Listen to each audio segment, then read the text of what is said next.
जय जय श्री राम, जय जय श्री सीताराम।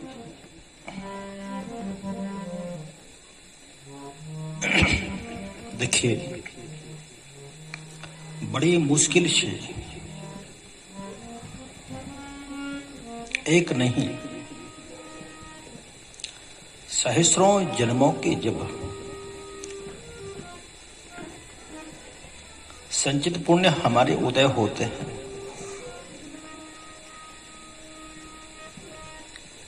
तब जीवात्मा इस मानव देह को प्राप्त करता है।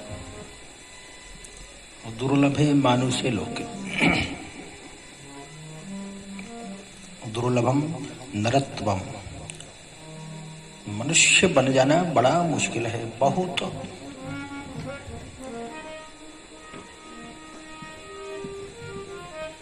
बड़ी कृपा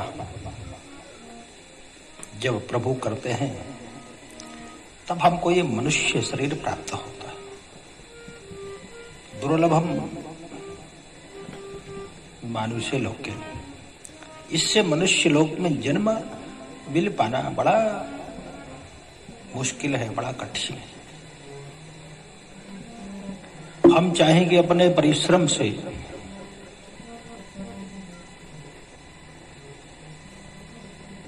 स्वोपार्जित कर्म से, हमारी बुद्धिमत्ता से हम यहाँ मानव बन जाएं तो ये संभव नहीं है।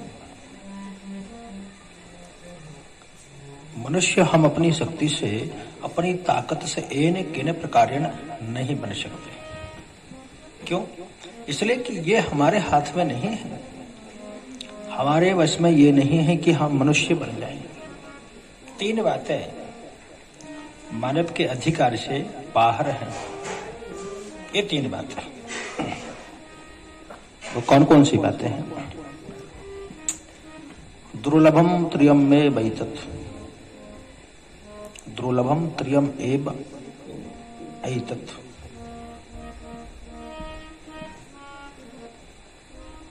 दुर्लभम त्रियम में वैतत देवानुग्रह हेतुकम मानुषत्वम मुमुक्षुत्वम महापुरुष संश्रय। मानुषत्वम, मोक्षुत्वम और महापुरुष संश्रय, ये तीन बातें मानव के अधिकार में, जीव के अधिकार में नहीं है। ये तो भगवान कृपा करके देवानुग्रह हेतुकम, जब भगवान की बहुत बड़ी कृपा होती है तब हमको मानव शरीर प्राप्त होता है, मानुषत्व। और शरीर प्राप्त होने के बाद जब हम उस पराकाष्ठा पर पहुंचते हैं कि फिर भी भगवत कृपा हमको खूब प्राप्त हो जाए, तब मुमुक्षुत्व, मोक्ष की इच्छा जागृत होती है कि हमारी मुक्ति हो जाए। और महापुरुष संश्रय, किसी महापुरुष का आश्रय, ये तीनों बात।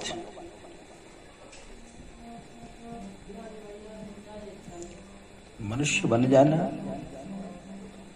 मोक्ष की इच्छा जागृत हो जाना और किसी महापुरुष का आश्रय, ये तीन बातें हमको कब प्राप्त होती हैं? तब देवता का अनुग्रह, परमात्मा का अनुग्रह हमारे ऊपर होता है। जब तक ये सब नहीं होता तब तक श्रम एव ही केवलम। हम चाहें कि हम कुछ कर ले तो ये संभव नहीं। क्यों नहीं? ये हमारे अधिकार की बात नहीं है। सारी बातें हमारे हाथ में नहीं है। परमात्मा ने अपने हाथ में भी कुछ बातों को रखा। कर्म कर सकते हैं, कर्म का अधिकार हमको है। कर्मण्येव अधिकार अस्ते, पर फल तो प्रभु के हाथ में है, परमात्मा के हाथ में है। जैसा हमारा कर्म होगा वैसा प्रभु फल देंगे। तो ये हमारे बस में नहीं है कि हम मनुष्य बन जाएं। ये तो देवानुग्रह हेतु कम भगवान की कृपा से हम मनुष्य बन पाते हैं। और भगवान ने कृपा की, हम मनुष्य बन गए। तो यहां आकर के हमारे अंदर मानवता ना हो, हम मनुष्यता ना हो, हम मानव के कर्तव्य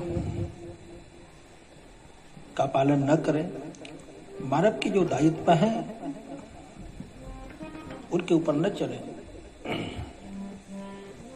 तो यहां आना भी फिर किसी काम का नहीं है।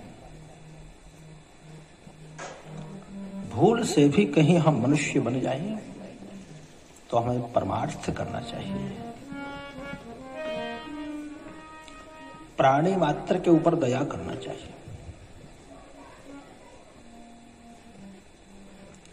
पढ़ा लिखा क्यों जाता है?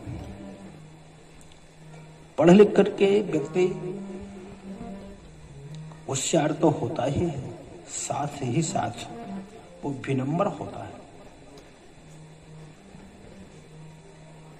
विद्या ददाति विनयम, विद्या से विनय प्राप्त होता है। कहने का तात्पर्य हम नम्र होते हैं, और जब तक हम झुकना न जाने, नम्रता हमारे अंदर ना हो, तो हम मानव नहीं कहलाएंगे, हम इंसान नहीं कहलाएंगे। तो विद्या संप्राप्ति के बाद विनय प्राप्त होते हैं, और विनयशील को ही पात्रता की उपलब्धि प्राप्त होती है। और जब हम पात्र बन जाते हैं तब धन की संप्राप्ति हो जाती है, और उसी धन से धर्म संभव होता है। जब तक धन नहीं तब तक धर्म भी हम कर नहीं सकते। कहने का मतलब एक दूसरे के पूरक, एक दूसरे से